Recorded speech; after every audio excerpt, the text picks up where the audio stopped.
как же власть не любит правды, как же ее выворачивает наружу и корежит, когда только они слышат неудобные вопросы. Президент России Владимир Путин на прошедшей неделе в онлайн-встрече с членами Совета по правам человека вступил в очень жесткую полемику с членом Совета, кинорежиссером Александром Сокуровым, после того, как тот заявил о множестве проблем, с которыми сейчас сталкивается Россия, и сказал, что страну надо срочно менять. И вот это, я понимаю, не заказное видео. Это был вопрос без сценария. И Путина это действительно очень сильно встревожило. Он не ожидал его услышать. Его действительно корежило и выворачивало наружу от этого вопроса. Вернее, от этого факта, о котором заявил Сокуров. Если вы уважаете таких смелых людей, обязательно, уважаемый зритель, ставьте как можно больше лайков. Распространяйте данную информацию, эту правду должна увидеть вся Россия. Кинорежиссер начал свое выступление с внешней политики России, назвав ее дорогостоящей и отметив, что на содержание страны находятся Беларусь, самопровозглашенная Южная Осетия и Сирия. Также режиссер подверг критике нынешнее устройство России, заявив, что оно является плодом политики большевиков. По мнению Сокурова, республики в составе России носят национальный характер. У них есть свои армии и даже появился падишах. Есть федерация. А куда же делась Россия, спросил Сокуров. Самой большой проблемой он назвал ситуацию на Северном Кавказе, напоминая, что в частности о протестах в Ингушетии из-за передачи Чечне части территории республики, перечислив имена арестованных лидеров протеста и призвал их освободить. Также Сокуров предположил, что в федерации русских многие начинают не любить. С нами просто хотят расстаться, заявил режиссер, сославшись на мнение его собеседников с Кавказа. Давайте отпустим всех, кто более не хочет жить с нами в одном государстве, сказал он.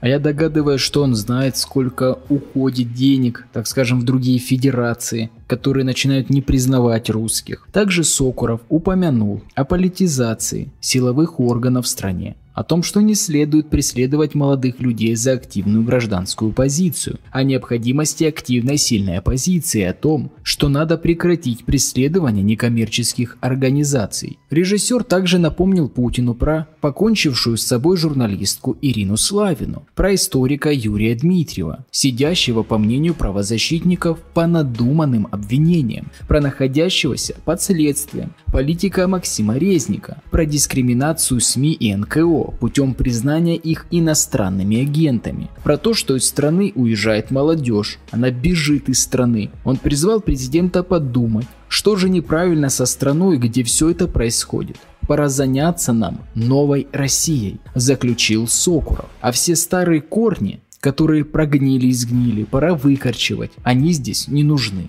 Путин, конечно же, сразу отреагировал на это выступление. Было видно, как его это все раздражало. Есть за что извиниться, потому что у вас не выступление, а манифест, набор страхов, сказал он. По словам Путина, голосование по поправкам в Конституцию стало доказательством того, что сепаратизма в России никто не хочет, в том числе чеченский народ. Разве русский народ заинтересован в распаде Российской Федерации? Вы хотите нас превратить в Московию? Так в НАТО хотят сделать, сказал Путин. Также он прокомментировал данный спор пресс-секретаря президента Дмитрия Пескова. Президент достаточно жестко реагировал, потому что режиссер, к сожалению, очень непрофессионально и без знания предмета стал затрагивать очень важные деликатные темы. Это то, чего не терпит президент. Но он прямо ему, то есть Сокурову, об этом сказал. Журналист Андрей Караулов незамедлительно связался с Сокуровым, чтобы спросить о комментариях, которые были сказаны после этого, так скажем, заявления в лицо Путину. Хоть и по видеосвязи, но все же. На что Сокуров сказал, что он не следит за высказываниями ни Пескова, ни Кадырова и других людей. А то, что обо мне думает плохо тот же Песков или Кадыров, я давно уже знаю. Но Караулов обратил внимание на то, что Песков своим высказыванием прежде всего пошел против Путина, так как мы не знаем, хотел ли Владимир Владимирович диалога с режиссером, но он был.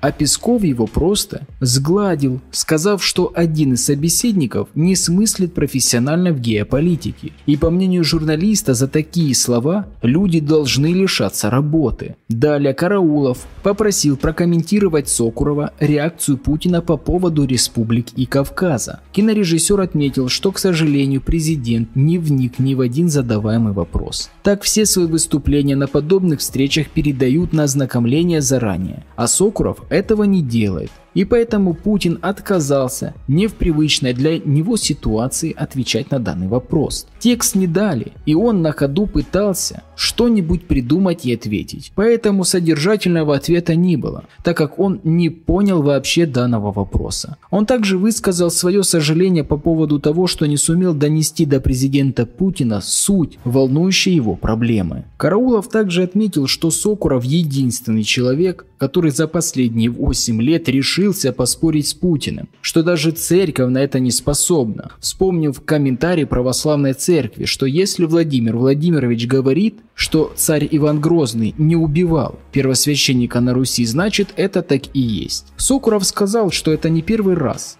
Караулов также сказал, что его постепенно облизывают, а из этого ничего нет хорошего. Сокуров, конечно, отметил, что может Песков в чем-то и прав, в том, что он не профессионал в политике, а кинорежиссер, и поэтому может в чем-то ошибаться. Но он этого не должен делать. К сожалению, ни президент, ни его секретарь не стали вникать в то, что сказал Сокуров. И если этим не заниматься, то может рвануть, отметил режиссер, так как это было с Украиной, с Грузией. Это все можно было предотвратить, но политический аппарат ничего не видел и ничего не понимал. И сейчас тоже им просто нужна историческая пропагандистская ситуация. Караулов еще раз отметил, что и он, и его подписчики в большинстве своем рады, что русский интеллигентный человек, народный артист, автор замечательных работ счел себя вести так, как его научили и воспитали родители. Свободно, честно, искренне. Я не могу поступать иначе, отметил кинорежиссер. Я не могу быть другим. Хоть пусть изрежут меня на куски. Вот она, настоящая гражданская позиция. Хватит бояться эту власть, заявил журналист. Они должны видеть и слышать правду в лицо. А что думаете вы по этому поводу, уважаемый зритель? Обязательно оставляйте свое мнение в комментариях, а также делитесь данной информацией. Вот она, настоящая гражданская позиция.